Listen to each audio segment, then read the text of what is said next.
السلام علیکم دوستانو نن به زه تاسو ته وایم چې زه چې کوم نن ویډیوز جوړم نو دا به چې وي زما ویډیوز چې کوم دا ټوټل ویډیوز به زه پوره کوم 5 ویډیوز به زه پوره کوم نو دا صرف ټوټل ده نو دې دپاره به زه تاسو ته دا وایم چې زه به تاسو ته په د 5 ویډیوز کې څو کیسې کوم نو زما کیسه داسې ده چې ما 3 ملګري دي 4 ملګري دي نو زه به تاسو ته وایم چې هغو سره ما ملګرتیا څرنګه جوړه شوه نو زه به تاسو ته راشم په خپل ټاپک سره نو زه به چې کوم دا په د 5 ویډیوز کې زه تاسو ته وایم چې زموږ پوره تفصیل گفتگو څرنګه وشوه زموږ دوستي څرنګه جوړه شوه بیا زموږ چې کوم دا مخته چې کوم کار و څرنګه لاړو او څرنګه روان شو دوستانو نو چلو زه چې زه تاسو ته هم وایم چې زموږ د دوستي څرنګه جوړه شوه نو زموږ پهله ملګری نړیلی ملګری بیسټ فرحان و چې زما سره د سره پهله ځل دوستي څرنګه وشوه نو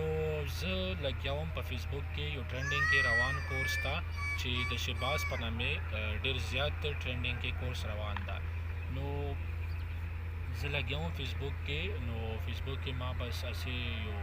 ریفریشمنټ کولو نو ما زه فیسبوک کې سټوریز ویډیوز وغیره مې لیدلو نو دې کې راغی یو پوسټ راغی هغې کې به لیکلي وي چې یاره که تاسو غواړئ شهباز غوندې ارنینګ ودروه شروع دې کړه نو شهباز غوندې ارنینګ غواړي نو تاسو راشئ دا ګروپ جوین کړئ که نه نو ما څه وکړو چې کوم دا ما ګروپ جوین کړو چې ما ګروپ جوین کړو هغې کې بس هسې یو بیس کېدو که نه مطلب خلک لګیا وو چا به څه چا به خپله رایر کوله چا به خپله ویل کوله نو ما ویلو چې څه یاره بس هسې ما یو کس ورکې ولیدو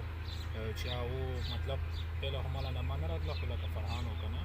نو ما وی چې مطلب فرحان بھائی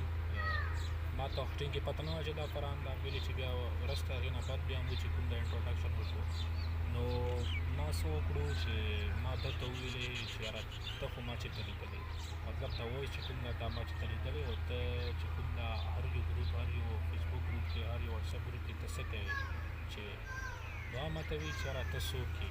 نو ما ورته وایي چې یاره زه خو به اول تا ته ځان وښیم خو ته راته وایې چې ته ویلې هر یو ګروپ و هر یو هغه کې تا څه کار ده څه حساب ده نو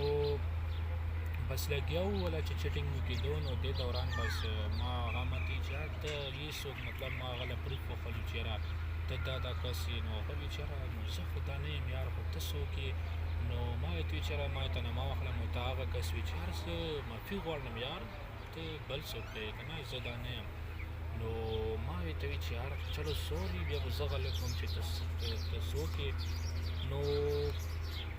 بیا داسې چل وشو چې